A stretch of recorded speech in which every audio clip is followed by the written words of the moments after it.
Ladies and gentlemen, welcome to the Bullpen.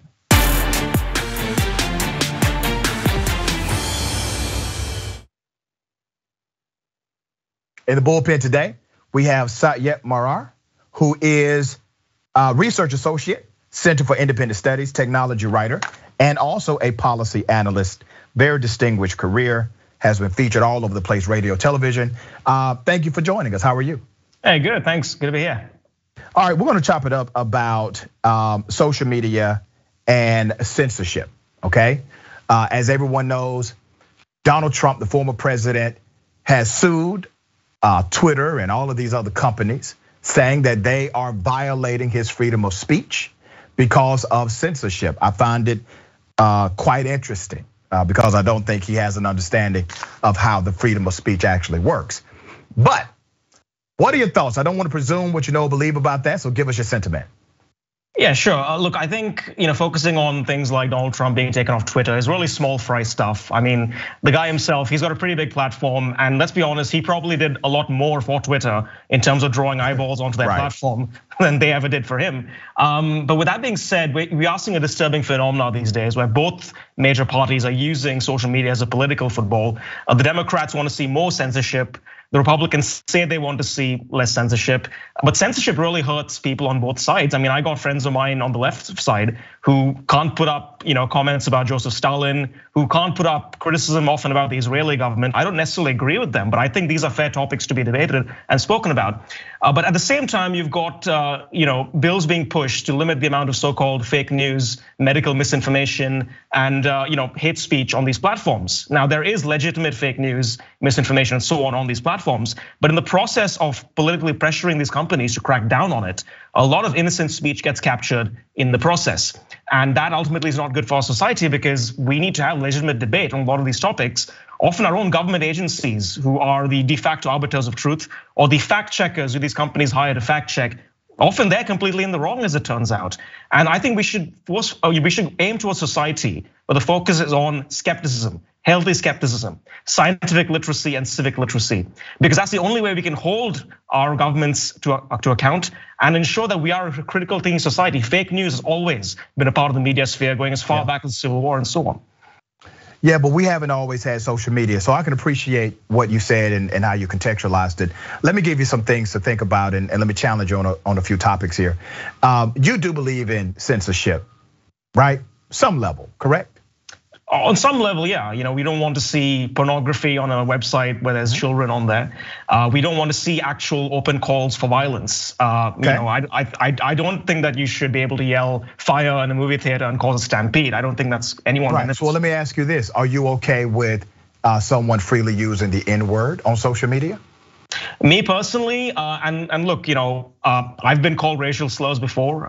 There are racial slurs that apply to people of an Indian background. I actually I don't think people should be using those slurs. But I personally, it doesn't bother me that people are out there using slurs on social media because I want to see it. I want it to be open. I want their hate to be out there. And let's face it, tons of racists, if it weren't for their ability to use racial slurs on the internet, they wouldn't be exposed. They wouldn't have any social sanction. Let me tell you why I disagree with you, and I want you to go back when you get a moment and research the Section 230 Protection Act, which is a Decency and Communications Act that's actually cited in the lawsuit that Donald Trump has filed. I don't want anyone who uses any racial slur to be able to utilize a platform they do not have a right to utilize in the first place. There is no legal nor constitutional right to use social media. It is a privilege. It's an opportunity extended for those who are able to abide by the rules. As a matter of fact, case law has settled that social media is basically like a town square. It is an opportunity for individuals to engage, to converse, to share ideas. But reasonable actions must take place to expel those who do not adhere to decency or community standard. Let me tell you why that's important, brother. When we're talking about social media, do you have children or younger siblings? No. Okay, but younger people, they are on social media as well. I have a little girl, she's 15. She's on social media. I don't want her to be subjected to the N-word because people like you or some policy in a particular state says, oh, we cannot deplatform people just because they say something that may be considered hate speech. No, private companies, by way of statute and common law, are able to regulate speech in their domain.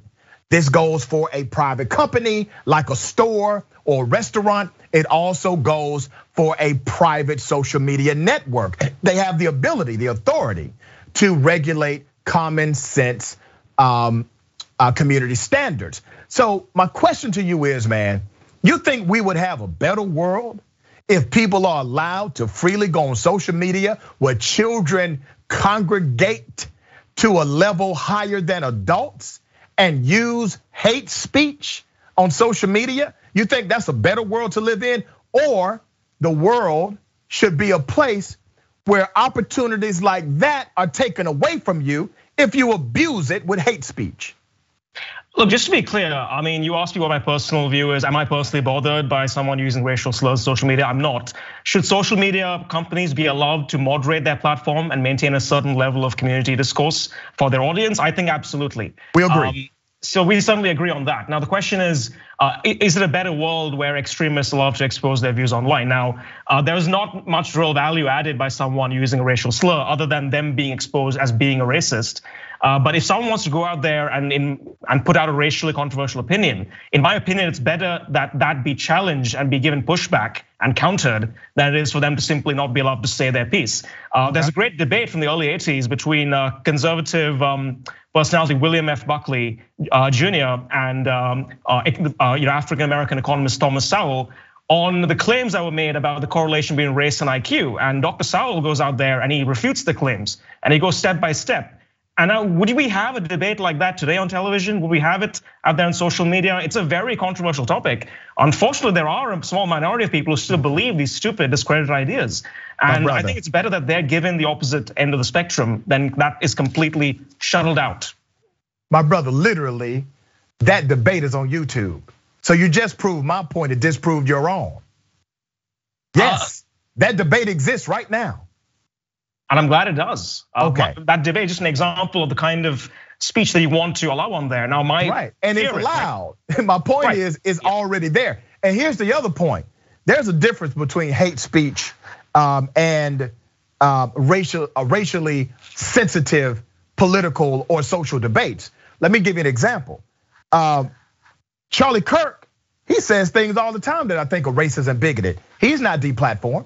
Candace Owens says things, she literally called the black culture a trash culture. She has not been deplatformed. These individuals who engage in racially sensitive, hot button debates are not deplatformed because of their position.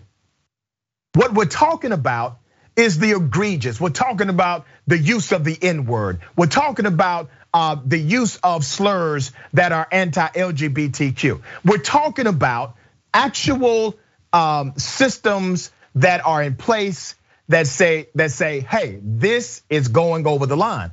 What you're describing, brother, is already allowed on social media.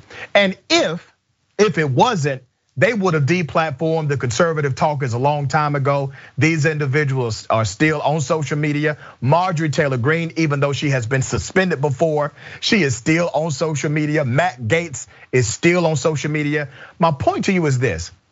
If you're saying that we need to live in a society where censorship is not a thing, well, you're, and I know you're not saying that now, but it seems like when you came on the show, that's what you were saying. Who's going to regulate this? If you're saying that censorship needs to be more relaxed, well, who would relax it? The government or the private company? Who would be in charge of relaxing the standard? Let me ask you that. The private companies, and often they respond to political pressure when they increase their censorship. But look, you're right. There is that content is permitted, that content is out there. My concern, because those are examples where it remains up there. There's a lot of content though that would technically be permitted that when social media companies have tried to censor extremist content, they've actually ended up taking down. I'll give you examples. In 2011, YouTube put an algorithm in place to get rid of violent videos. It ended up removing videos that were exposing human rights abuse in the Middle East. Now, Twitter took down the account of a Chinese researcher last year who had put out a study. It had some flaws, but it made the claim that the Chinese government might have engineered the virus in a lab and it leaked. Today, Anthony Fauci, the head of the WHO, agree that it's entirely plausible that this virus could have escaped from a lab. The Chinese government will not allow any sort of investigation of it. So Twitter inadvertently ended up doing the bidding of an evil authoritarian foreign regime. Okay, We've seen debate on ivermectin, which is a medicine that some governments like Japan and India recommend for COVID-19, the US doesn't. Debate on that, which I think is a fair debate to have, that's been censored and content has been taken down. Well, brother, think about it. The only place I've seen that debate is on social media. That's what's interesting about your argument. Everything you're talking about as content on my show right now is literally content on social media, okay?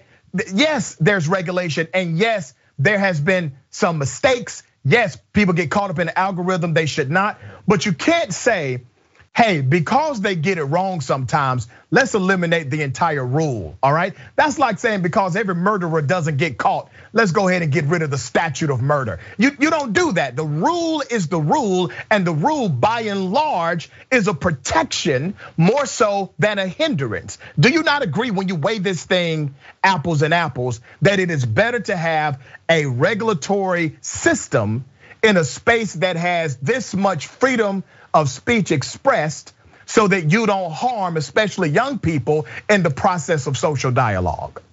I'm not against the idea of moderation. I'm not against the idea of moderating content to protect young people on a platform that permits minors to be on there. And I'm not for changing the existing rule system. I think Section 230 works pretty well, and it has enough exceptions in place that you can still moderate, even though it encourages free discourse. So I think that's a good thing. My point is we shouldn't be pushing them even further in the direction of censorship, because pushes have resulted in the stuff backfiring, stifling debate. Now, I agree that that conversation is still going on in some degree, but the fact is, by Facebook's own measure, that misinformation filter that they put on, which often turns out to be wrong, the information ends up being correct, that deters 7 out of every 10 people from clicking through and looking at the link. So there is some level of censorship currently taking place, perhaps not as much as there could be, but pushing this further that direction not gonna help people. The second point I'll quickly make is often intelligence agencies, law enforcement rely on these platforms because there are idiots out there who express their views and say, hey, I'm going to go to this place this time, I'm going to do this. Often law enforcement have used these platforms as a way to track down these people, arrest them before they do bad things. When the Capitol Hill riot happened, the FBI let the Capitol Police know, hey, look, this is what's going to happen. We have information. And the security was completely lax. And the chief, I believe the chief of the DC Capitol Hill Police had to resign right after that. So there's some tough questions that need to be asked, but there is a value to, at the very least, people being able to express that they hold these views and they plan to act on them, because that's how you go out there and you're able to stop them. There's some synergy between you and I on that. I've actually said on my show before that I don't want the government I don't want the government involved in this in any way. And I don't want private companies to simply deplatform people because they have a connection to a group. And the reason I said that is because of what you just mentioned, that many times they actually lead to a break-in investigation so that there can be a connection between what they placed on social media and also the action they plan to carry out. However, once they start engaging in actual plans to harm others, inciting riots, utilizing racial slurs, that is different, all right? That is active engagement. It's not just a loose association or connection, and I think that's where we should draw the line. I want to remind everyone of the hypocrisy of Trump's lawsuit, because literally Trump and his class action cronies are saying that they want deregulation. They don't want regulation in the social media private company markets, while at the same time filing a lawsuit so the courts can regulate those same companies. It's the greatest hypocrisy in a lawsuit I've seen in a long time. And to remind everyone of the First Amendment, it says Congress shall make no law respecting an establishment of religion or prohibiting the free exercise thereof or abridging the freedom of speech. It says Congress. The last time I checked Twitter, YouTube, Facebook, they are not the United States Congress. I will allow you to have the last word, brother. Thank you for joining me. Yeah, thanks for having me. And look, Fake news, extremism, misinformation, they're a fact of life, they're a fact of society. And no matter what we do going forward, it's very important that we let people know that the world is a weird and messed up place. Extremists aren't just hiding in their mom's basement away from society. They walk among us, and most of them will not admit to your face what their views are. Sunlight is usually always the best disinfectant. And while we should certainly moderate these platforms, keep them safe places for children who go on there, at the end of the day, we do want to make sure that these people are out there where we can detect them and we can tackle them head on as a society. All right, brother, let me ask you this simple question before we part. Has there been an increase in racist or racially motivated attacks since social media, or decrease? I'm not sure, I haven't seen these. It's been an increase, brother. Go to FBI.gov and you will find it, all right? I appreciate you being on the show. Thank you, sir. Thank you.